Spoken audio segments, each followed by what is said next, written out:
Breaking news Mithun Reddy bail petition పై కాసేపట్లో AP హైకోర్టులో విచారణ జరగనుంది. లిక్కర్ కేసులో A4 గా మిథున్ రెడ్డి ఉన్నారు. లిక్కర్ కేసులో కీలక పాత్ర పోషించారని 3,500 కోట్లు లబ్ధి పొందారని సిట్ ఆరోపిస్తోంది. గతంలో బెయిల్ పిటిషన్ తిరస్కరించిన తర్వాతే కేసులో పురోగతి ఉంటుందన్న సిట్ ఆర్థిక లావాదేవీల వ్యవహారంపై మిథున్ రెడ్డికి కస్టడీకి ఇవ్వాలని కోరుతోంది. హైకోర్టులో బెయిల్ పిటిషన్ పై విచారణకు హాజరైనప్పటి నుండి దర్యాప్తు సహకరించడం లేదని, మిథున్ రెడ్డి ముందస్తు బెయిల్ పిటిషన్ ను కొట్టివేయాలని సిట్ కౌంటర్ పిటిషన్ లో కోరింది.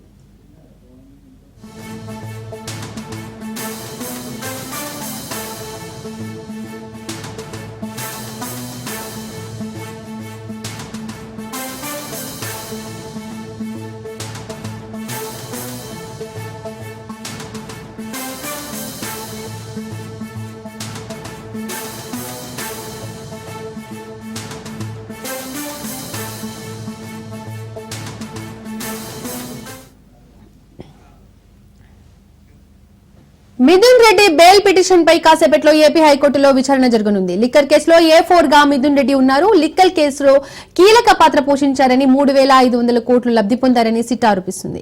ఈ అంశానికి సంబంధించి పూర్తి అప్డేట్స్ మా ప్రతినిధి శ్రీనివాస్ అందిస్తారు. శ్రీనివాస్, ఏపీ లిక్కర్ స్కామ్ కేసుకి సంబంధించి మరో కీలక నిందితుడిగా అనుమానిస్తున్నటువంటి ఎంపీ వైఎస్ఆర్సీపీ ఎంపీ మిథున్ రెడ్డి ముందస్తు బెయిల్ కోసం హైకోర్టులో వేసినటువంటి పిటిషన్ ఈ రోజు విచారణ కానుంది. ఈ విచారణ నేపథ్యంలో ఆల్రెడీ గతంలోనే ఇతను వేసినటువంటి పిటిషన్ డిస్మిస్ చేయడం వల్ల ఇతను చిట్టు అధికారుల నుంచి విచారణకు హాజరు కావడం జరిగింది మిథున్ రెడ్డి. అయితే మిథున్ రెడ్డిని గతంలో విచారించినప్పుడు కూడా అతను చిట్టు అధికారులకు ఏ విధంగానూ కోఆపరేట్ చేయలేదనేది కూడా ప్రధాన ఆరోపణగా చిట్టు అధికారులు కోర్టుకు విన్నవించడం జరిగింది. ఈ నేపథ్యంలో మళ్ళీ బెయిల్ పిటిషన్ కోసం ఎంపీ మిథున్ రెడ్డి హైకోర్టును ఆశ్రయించడం జరిగింది. ముఖ్యంగా ఇతను A4 గా ఈ లిక్కర్ స్కామ్ సంబంధించినటువంటి కేసులో శిక్షాధికారులు యూసుకోవడంగా ఎంపీ మిథున్ రెడ్డిని చేర్చడం జరిగింది. A4 గా ఉన్నటువంటి మిథున్ రెడ్డి ఈ లిక్కర్ వైఎస్ఆర్సీపీ ప్రభుత్వంలో లిక్కర్ ఆర్థిక లావాదేవీలకు సంబంధించి కీలక పాత్ర పోషించినట్లుగా కూడా శిక్షాధికారులు విచారణలో తేలింది. ఈ నేపథ్యంలోనే అతను విచారణ కనుక అనుమతిస్తే మాత్రం మరిన్ని కీలక అంశాలు బయటపడే అవకాశాలు ఉన్నాయని కూడా శిక్షాధికారులు కోర్టును కోరడం జరిగింది. ఇప్పుడు ప్రభుత్వం వైపు నుంచి కూడా శిక్షాధికారులు పిటిషన్ వేయడం జరిగింది.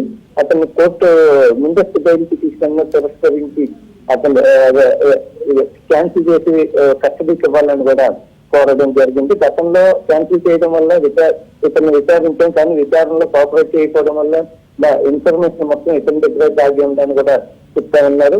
సుమారుగా 3,500 కోట్ల వరకు కూడా మిథున్ రెడ్డి లబ్ధి పొందినట్టు, అంటే ఈ లిక్కర్ అమ్మకాలకు సంబంధించి కావచ్చు, లేదనుకుంటే లిక్కర్ లావాదేవీలకు సంబంధించి కూడా వైఎస్ఆర్సీపీ హయాంలో 3,500 కోట్ల వరకు కూడా ఇతను ఎంపీ మిథున్ రెడ్డి లాభం పొందినట్టుగా లబ్ధి పొందినట్టుగా కూడా శిక్షాధికారుల ప్రధాన ఆరోపణ. ఈ ఆరోపణల నేపథ్యంలో ఈ రోజు హైకోర్టు ఏ విధమైన నిర్ణయం తీసుకుంటుందో అనేది కూడా వేచి చూడాల్సిన పరిస్థితి అయితే ఉంది. శిక్షాధికారులు మాత్రం పూర్తిగా హైకోర్టు అంటే అతన్ని కస్టడీకి తీసుకోవాలని ఆలోచనతోనే ఉన్నారు. అతను కనుక మిథున్ రెడ్డిని కనుక కస్టడీకి తీసుకుంటే మరిన్ని కీలక అంశాలు కూడా బయటపడే అవకాశాలు ఉన్నాయి. కేసుకి సంబంధించి A1 గా ఉన్నటువంటి కేసు రెడ్డి రాజశేఖర రెడ్డికి మిథున్ రెడ్డికి కొన్ని ఆర్థిక సంబంధమైన లావాదేవీలు ఉన్నట్లుగా కూడా వీళ్ళిద్దరి మధ్య జరిగినట్లుగా కూడా శిక్షాధికారులు ఇప్పుడే ప్రాథమికంగా అంచనాకు రావడం జరిగింది.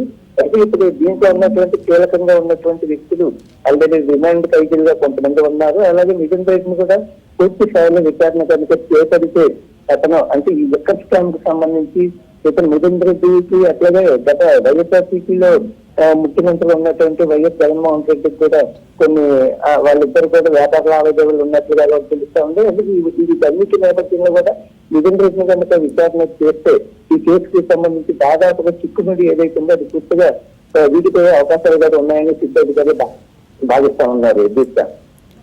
Thank you Srinivas.